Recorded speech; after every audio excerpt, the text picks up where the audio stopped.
every day and achieve herd immunity by November. A study has found that dogs can be as much as 90% accurate when it comes to sniffing out a COVID-19 infection. Scientists at the London School of Tropical Medicine trained dogs to indicate a presence or absence of a chemical compound given off by the body when one is infected by the virus.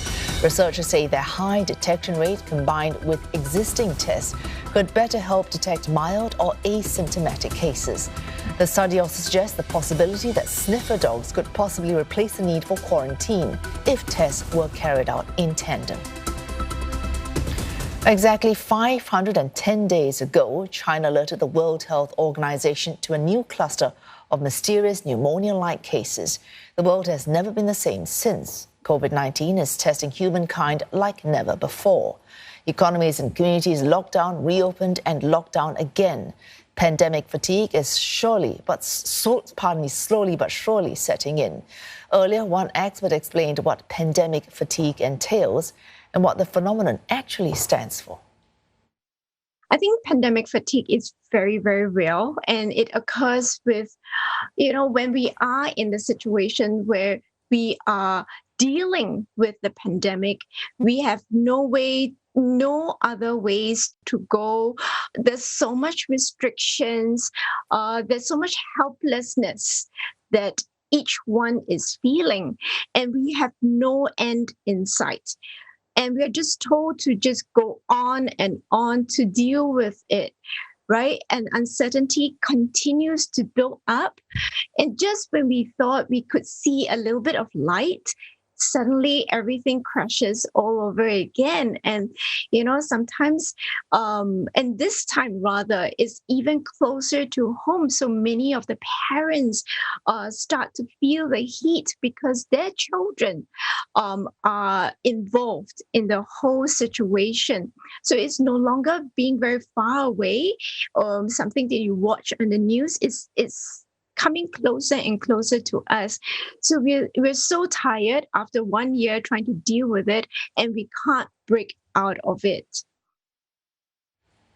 The U.S. is imposing a range of restrictions on Ethiopia over the ongoing crisis in the country's north, where thousands of people have been killed and hundreds of thousands more displaced. The restrictions primarily hit economic and security assistance to Ethiopia for atrocities committed in Tigray. Washington will also bar entry to current or former Ethiopian or Eritrean government officials who are deemed responsible for the crisis.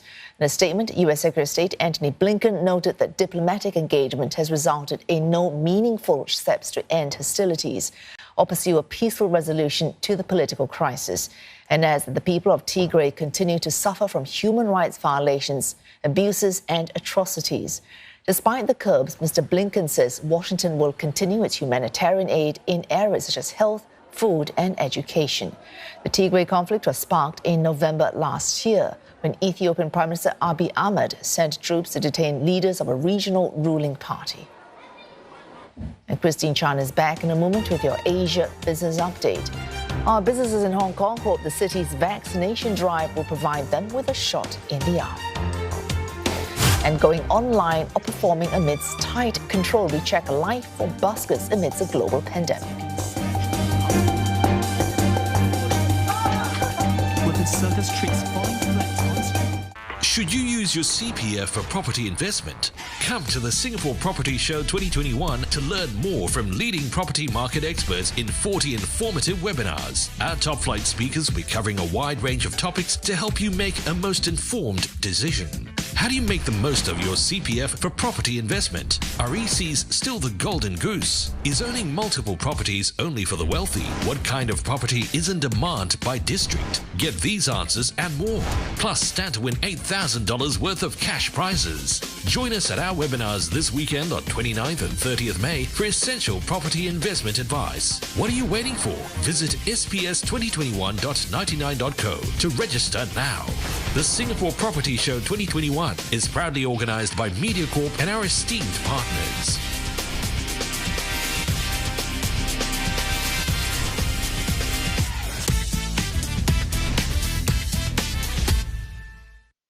It's a human catastrophe of epic proportions. Thousands are dying every day in India, as it battles the raging coronavirus crisis. हमारे सामने उन्होंने दम तोड़ा, हम कुछ नहीं कर पाए। मेरी वाइफ चली गई, मेरे दोनों ब्रदर इन लॉ गए और मदर इन लॉ एक्सपायर्ड हो गई। Has India lost control of the pandemic? If you step out right now, you step out to die.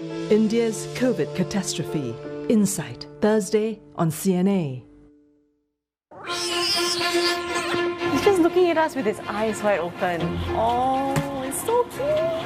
I'm Shushan, and in this series, I'll be tracking into hidden parts of Singapore. Oh my God, treacherous! To find out what's being done to save our biodiversity. Every animal plays a significant role. And if we're running out of time. It seems that there is an uptrend in number of roadkills. It's in our nature. Video on demand on CNA.Asia. 奈々ちゃんは山梨名物のほうとう食べたいもの触れていません。俺全部いつも置くかな。へえ、こうやってなるんだ。いい話。はいはい。Japan Hour, Saturday on CNA. Japan Hour is brought to you by Sumitomo Corporation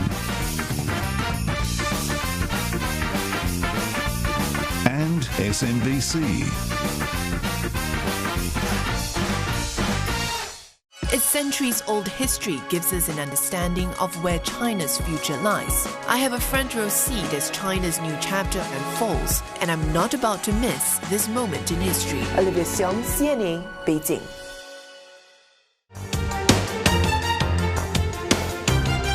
Well, the Australian equity benchmark was inching a touch higher today, helped on by a rise in energy stocks, whilst the investors appear to be looking to US inflation data that's out later this week. And over in New Zealand, it was a different picture. The benchmark NZX 50 is trading down by at least 0.3%. A big surprise, though, from New Zealand, their retail sales unexpectedly rising 2.5% on quarter for the first quarter, far exceeding the Bloomberg estimate of a decline of 1.8%. Now, that uptick is said to have been driven by sales of electronics and outdoor recreational goods. That figure is a key input for its economy. And whilst the retailers in New Zealand appear to be doing a little better, the small and medium-sized companies in Hong Kong are struggling today. In a recent survey, we found that business confidence there is at its lowest for 2 years in a row. Some firms in Hong Kong are pushing for everyone in the territory to get inoculated against COVID-19, but vaccine hesitancy has certainly taken hold in the territory. As Roland Lim went to find out, people in Hong Kong also want more help from their government.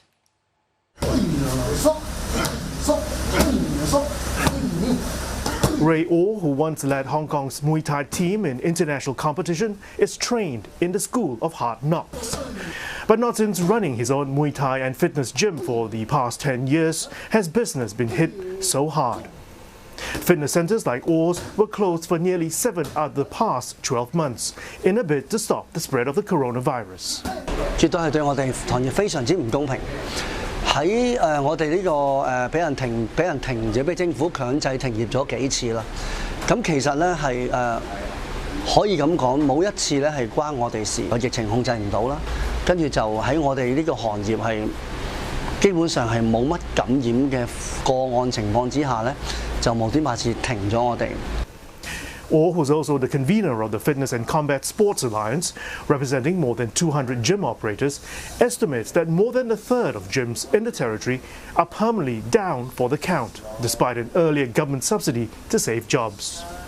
During the tough times, Orr stayed afloat by increasing promotions for private and group classes, slashing prices in a bid to get more customers by word of mouth.